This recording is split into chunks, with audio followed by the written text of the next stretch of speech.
আবার রিমান্ডে নিলে হার্ট অ্যাটাক করবেন। বিচারকের কাছে এমন আর্জি জানিয়েছেন এক্সিম ব্যাংকের সাবেক চেয়ারম্যান ও নাসা গ্রুপের কর্ণধার নজরুল ইসলাম মজুমদার। রিমান্ড শুনানিকালে নজরুল ইসলাম বিচারককে উদ্দেশ্য করে বলেন, আমি শারীরিকভাবে অনেক অসুস্থ। এর আগে 2 বার রিমান্ডে নেওয়া হয়েছে, আবারও যদি রিমান্ডে নেওয়া হয় তাহলে আমি হার্ট অ্যাটাক করব।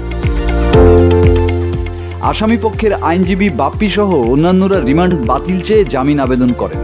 শুনানিতে আইনজীবীরা বলেন, নজরুল ইসলাম এই মামলায় সন্দিগ্ধ আসামি, ঘটনার সঙ্গে তার কোনো সম্পৃক্ততা নেই। তদন্ত কর্মকর্তা তা নিজের মুখে বলেন।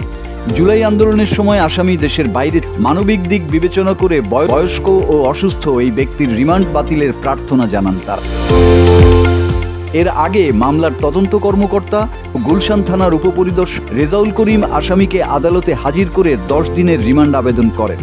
আবেদনে বলা হয়, গোপন তদন্ত ও বিশ্বস্ত সূত্রে জানা গেছে আসামি এই মামলার ঘটনার সঙ্গে জড়িত এবং তিনি অপর সহযোগীদের অর্থের যোগান ও উস্কানি দিয়েছেন। শুনানির এক পর্যায়ে কাঠগড়ায় দাঁড়িয়ে নজরুল ইসলাম নিজের অসুস্থতার কাগজপত্র দেখিয়ে বলেন, আমি অনেক গুরুতর অসুস্থ হার্টের রোগী। আমার ওপেন হার্ট সার্জারি করা হয়েছে। জেলখানায় অনেকবার হার্টে ব্যথা উঠে, সেখানে চিকিৎসাও চলছে। আমার বুকের রাইট কর্নারে ব্যথা উঠে। তিনি আরও বলেন, এর আগে 2 দফা রিমান্ডে নেওয়া হয়। তদন্ত কর্মকর্তা জেল গেটে জিজ্ঞাসাবাদ করেছেন, মামলা যেহেতু হয়েছে কিছুই করার নেই, আবারও যদি রিমান্ডে নেওয়া হয় তাহলে আমার হার্ট অ্যাটাক হতে পারে। প্রয়োজনে রেলগেটে জিজ্ঞাসাবাদের অনুমতি দিতে পারেন। আমি একজন স্নাতক ডিগ্রিধারী।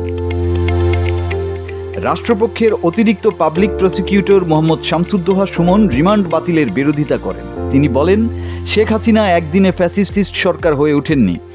আসামিরা অর্থের যোগান দিয়ে তাদের ফ্যাসিস্ট হতে সহযোগিতা করেছে। আসামি ঘটনার সঙ্গে জড়িত, তিনি একজন অর্থ যোগানদাতা। মামলা সুষ্ঠু তদন্তের স্বার্থে আসামির 10 দিনের রিমান্ড প্রয়োজন। উভয় পক্ষের শুনানি শেষে ঢাকার অতিরিক্ত চিফ মেট্রোপলিটন ম্যাজিস্ট্রেট মোহাম্মদ সেফাতুল্লাহর আদালত তার 3 দিনের রিমান্ড মঞ্জুর করেন। মাসুদ হাসান, বাংলা টিভি।